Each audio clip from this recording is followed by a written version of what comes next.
क्या आप जानते हैं कि पाकिस्तान में ख़वातीन में पाए जाने वाले कैंसर्स में सर्वाइकल कैंसर तीसरा सबसे आम कैंसर है। हर साल तकरीबन 5,000 ख़वातीन इसका शिकार होती हैं, जिनमें से तकरीबन 3,000 ख़वातीन इससे जान गंवा देती हैं। मगर आगाही और बरवक्त टेस्ट के ज़रिए इस बीमारी से बचाव और इलाज मुमकिन है।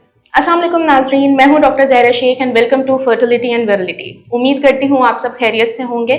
आज हम जिस टॉपिक के बारे में बात करने जा रहे हैं वो अब भी सोसाइटी में एक टैबू समझा जाता है, but it doesn't negate the fact कि हज़ारों लड़कियां पाकिस्तान में इन्फेक्शंस का शिकार होती हैं और आज भी इनके बारे में खुल के बात करने से डरती हैं। नाज़रीन, मैं बात कर रही हूँ वेजाइनल इन्फेक्शंस की, जो कि ना सिर्फ बहुत कॉमन है बल्कि ईजिली ट्रीटेबल भी हैं। लेकिन ये छोटा सा मामूली सा इन्फेक्शन अगर अनट्रीटेबल छोड़ दिया जाए, अनट्रीटेड छोड़ दिया जाए, तो ये सर्वाइकल कैंसर जैसी परेशानी में भी तब्दील हो सकता है। क्या इन इन्फेक्शंस को ट्रीट करना आसान है या फिर इन इन्फेक्शन से कैसे बचा जाए? इन्हीं सब क्वेश्चंस को आंसर करने के लिए आज हमारे साथ मौजूद हैं women health expert doctor Aamna Suhail. Welcome to the show, Dr. Amna. How are you? I'm good. How are you? I'm good.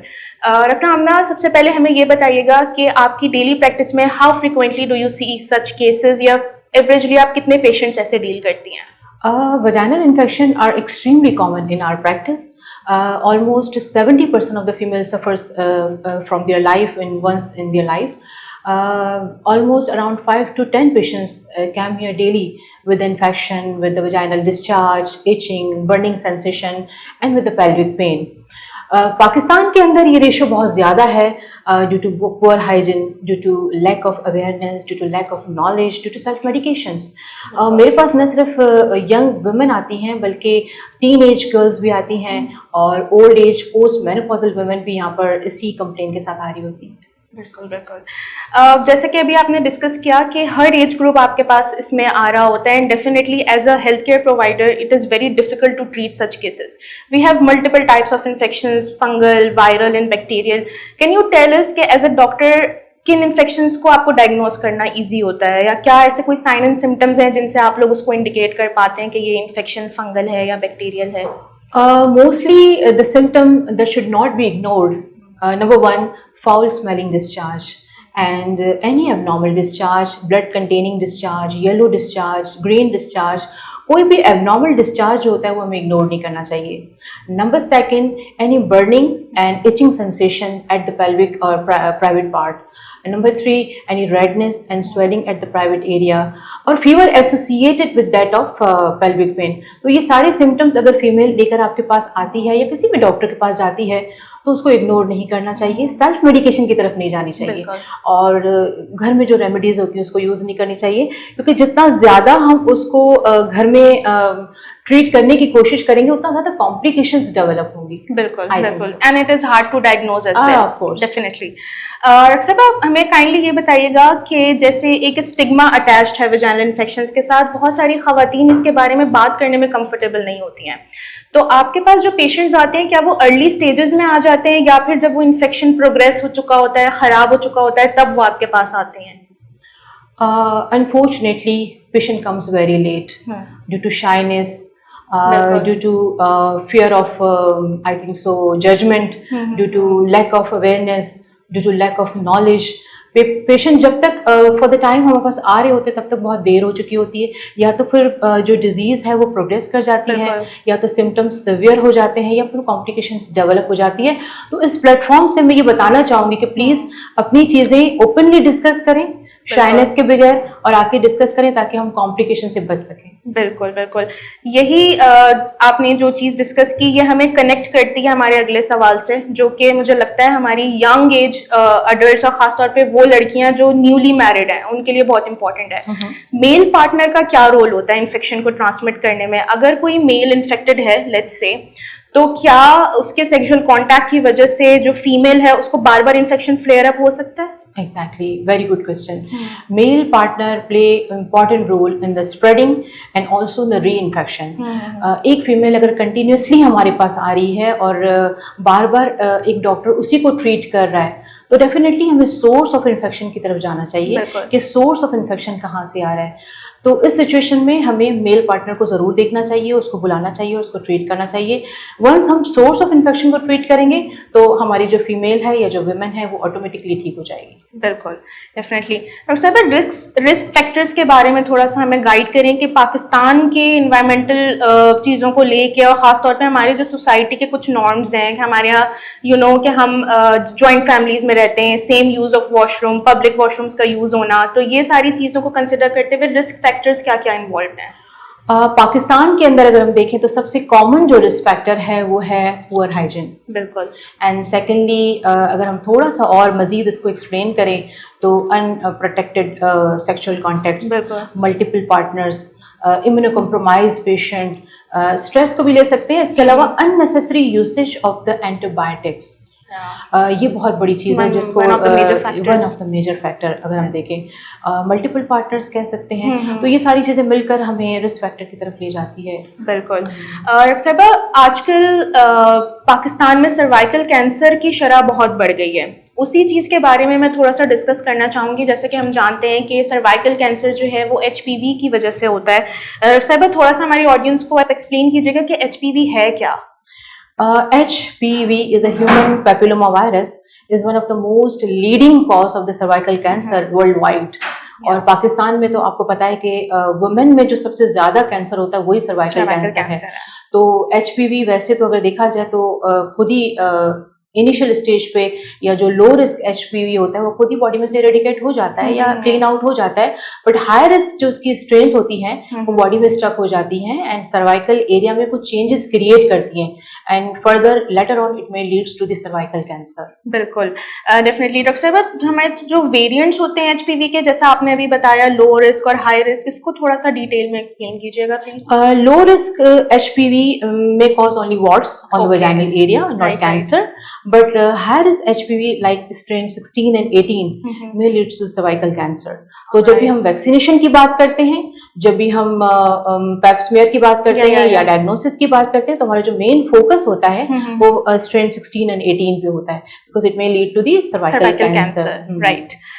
Saiba, as a healthcare provider, what do you say should be the role of a doctor कि अगर उसके पास कोई patient आता है infection लेके, because the patient doesn't know कि उस किस सिचुएशन से गुजर रहा है, maybe it could be a cervical cancer, it could be a simple warts, it could be bacterial infection. So doctor का क्या रोल है पेशेंट को काउंसिल करने में? Doctor play major role.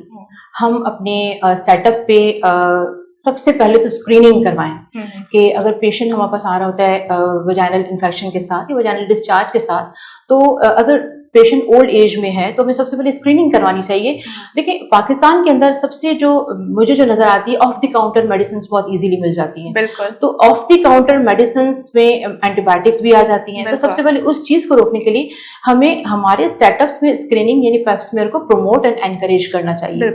Secondly, vaccination को इनकरेज करना चाहिए। एंड थर्डली, हम अपने सेटअप में safe and non judgmental environmental provide करें ताकि हमारे पेशेंट इजीली ओपनली आकर हमसे डिस्कस करें और अपनी चीजें हम बता सकें। बिल्कुल, बहुत अच्छा मैसेज दिया है साहिबा आपने कि एक हेल्थ केयर प्रोवाइडर का अपने पेशेंट के साथ एक रिलेशनशिप ऐसा होना चाहिए कि वो फ्रेंडली वे में अपनी प्रॉब्लम्स को शेयर कर सके। आई बिलीव 50% प्रॉब्लम आपकी वहीं पे इरेडिकेट हो जाती है। साहिबा, अगर आपके पास HPV का कोई पेशेंट लेट्स से आ जाता है, स्क्रीनिंग उसकी हो जाती है, तो how do you plan the treatment? Do you prefer to recommend that patient to oncologist या फिर आप उसका ट्रीटमेंट प्लान खुद करते हैं? It's totally depend on the stages. For example, early stage में पेशेंट आ रहा होता है, उसमें ज्यादा सिम्टम्स नहीं हो रही होती है, तो हम उसको कंजर्वेटिव ट्रीटमेंट पर रखते हैं और रीटेस्ट करवाते हैं, अगेन उसको उसके स्टेजेस को चेक कर रहे होते हैं। लेकिन अगर patient came here with stage of the pre cancerous and pre cancerous symptoms के साथ आ रहा होता है, then a minor procedure can eradicate the virus from the body. लेकिन अगर पेशेंट हमारे पास सर्वाइकल कैंसर के साथ आता है तो देन आपको पता है कि radiotherapy, chemotherapy and followed by the surgery, these are the treatment option. और साहिबा, काइंडली हमें ये बताइएगा कि पाकिस्तान में जैसा कि आपको पता है HPV की इम्यूनाइजेशन जो है वो अब स्टार्ट हुई है, और अक्सर हमारे पास जो है वो कॉल्स पे भी पब्लिक सर्विस मैसेज आ रहा होता है कि 14 साल से छोटी उम्र की लड़कियों को आप वैक्सीनेशन में करवाएं। अगर तो वैक्सीनेट हो जाती हैं तो वेल एंड गुड, लेकिन जो लड़कियां 14 ईयर्स ऑफ एज क्रॉस कर चुकी हैं उनके लिए क्या प्रिवेंटिव मेजर्स होने चाहिए? मोस्टली जो वैक्सीनेशन है वो अफेक्टेड होती है यंग एज में, इसलिए हम रेकमेंड करते हैं कि लेस देन 15 ईयर्स को वैक्सीनेशन करवानी चाहिए। बट वैलिड क्वेश्चन कि जो वैक्सीनेटेड नहीं है तो उनके लिए यह है कि उनको फिर अपनी हाइजीन का ख्याल रखना चाहिए, क्योंकि हाइजीन अच्छी होगी तो इन्फेक्शन लगने के चांसेस कम से कम होंगे। सेकेंडली, सेफ सेक्सुअल कॉन्टेक्ट्स की तरफ जाएं।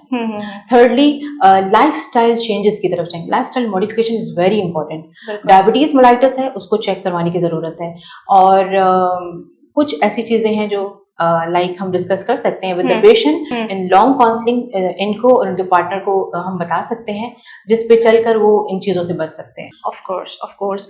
Saiba, in the last, I would like to ask you to give a very brief message to all the healthcare providers as well and to the girls जो young age हैं और जिनको awareness की जरूरत है, और आपके मैसेज से उन तक एक बहुत अच्छी इंफॉर्मेशन पहुंच सकती है। My message is very simple. Don't ignore your health. Don't use self-medication and don't use home remedies. सबसे पहले encourage the vaccination और सेफ सेक्सुअल मेथड्स को यूज करें। अच्छा, एक और चीज जो मैं कहूँगी कि डायबिटीज मेलाइटिस अगर आपको है तो उसको जरूर चेक करवाएं, क्योंकि वो फंगल इन्फेक्शन का जरिया बनती है। एंड सेकेंडली, मेल पार्टनर से मेरी एक रिक्वेस्ट है कि अगर फीमेल को रिपीटेडली इन्फेक्शन आ रहे हैं तो प्लीज आप अपना चेकअप जरूर करवाएं। एंड फीमेल से मेरी ये रिक्वेस्ट है कि शाइनेस के बगैर फ्रेंडली आकर अपने पार्टनर के साथ, अपनी फैमिली के साथ, अपने डॉक्टर के साथ अपनी चीजें डिस्कस करें, because your shyness can be harmful as much as your disease. बिल्कुल। Thank you so much, Dr. Amna. It was really nice having you. Truly an honor. My pleasure. With this, I would like to conclude our podcast today. The topic of our podcast was very interesting, and I think it was very informative for those girls जो इन symptoms से या तो गुजर चुकी हैं या फिर वो फ्यूचर में कभी ना कभी इन symptoms को लाजमी फेस करेंगे due to environmental conditions in our country. मैं एक रिक्वेस्ट करना चाहूंगी कि काइंडली स्क्रीनिंग करवाएं, टेस्ट करवाएं, वैक्सीनेशंस करवाएं। वो पैसा जो आपके टेस्ट में लग रहा है वो आज आपको आपकी पॉकेट पे जरूर थोड़ा बहुत भारी पड़ रहा होगा, लेकिन कल वो एक बहुत बड़ी प्रॉब्लम आपको फेस करवा सकता है। So get tested, get screen, get vaccinated, and if you contract such viruses immediately जाके अपने हेल्थ केयर प्रोवाइडर से कंसल्ट करें। With that, I would like to end this podcast. Stay safe, stay healthy. अल्लाह हाफिज।